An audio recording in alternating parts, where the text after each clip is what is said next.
বুঝছো বন্ধু, একদিন রাত পহেলে দেখবা তুমি নাই, পৃথিবীবাসী জানবে তুমি মরে গেছো। পৃথিবীর তখন আলো ফুটবে, চাঁদও উঠবে, সিএনজিও চলবে, অটোও চলবে, দোকানপাট সবই চলবে। এই পৃথিবীর হই হুল্লুর হুলুস্থুল ব্যস্ততা, ধোকাবাজ এই দুনিয়া, কেউ থামবে না, শুধু তোমারে কবরে পাঠায়।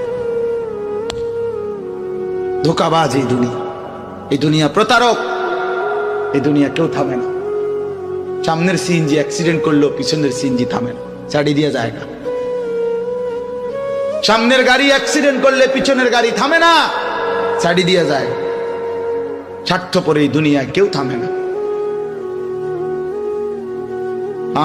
বাপরে দাফন কইরা এই সন্তান, এই বউ বাচ্চারাই আবার আসার পরে ওই দিনকেই ভাত খায় না, পেট বইরা খায়। লগের ঘরের থেকে আর আইন্দা আনছে, এরা ঠিকই পেট ভরে খায়। তো ওরা না কাঁদলো বিকালে, ওরা না দুপুরে কাঁদলো, কোন ভাত খায় খা। স্বার্থপর, কেউ থামে না দুনিয়া, আলো বাতাস সব চলে, তুমি বন্ধু থাকবে। আল্লাহকুমুত তাকাসুর হাত্তা যুরতুমুল মাকাবির। আল্লাহ বলছে, বান্দা আখিরাত ভুলে গেলা, দুনিয়ায় ডুবে গেলা, তবে মনে রেখো হাত্তা যুরতুমুল মাকাবির, এরই মাঝে কিন্তু একদিন কবরস্থানেই পৌঁছে যাবে। হ্যাঁ, কই পৌঁছে যাইবা?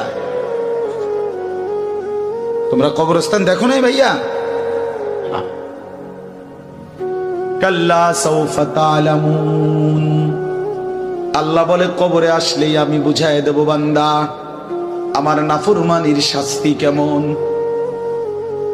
সুম্মা কাল্লা সাউফা তা'লামুন। আবার নাফরমান হাসরের ময়দানে আসলে আমি আবার বুঝাই দেব আমার অবাধ্যতার শাস্তিটা কি। একবার বুঝাবো কবরে। তাফসীরের মধ্যে আছে কাল্লা সাউফা তা'লামুনা ফিল কবরি সুম্মা কাল্লা সাউফা তা'লামুনা ফিল আখিরাহ। আল্লাহ বলে, একবার কবরে বুঝাইব আমারে ত্যাগ করা, আমার নাফরমানি, আমারে সিজদা না করার শাস্তিটা কি। কবরেই টের পাইবা। ওয়া ইউকাইয়াদু লাহু মালাকুন আমা ওয়া আসাম্মু আবকাম। নবী বলেন, নাফরমানের কবরে এমন একজন ফেরেশতা পাঠানো হবে, যেই ফেরেশতা অন্ধ, বোবা, বধির, চোখেও দেখে না, কানে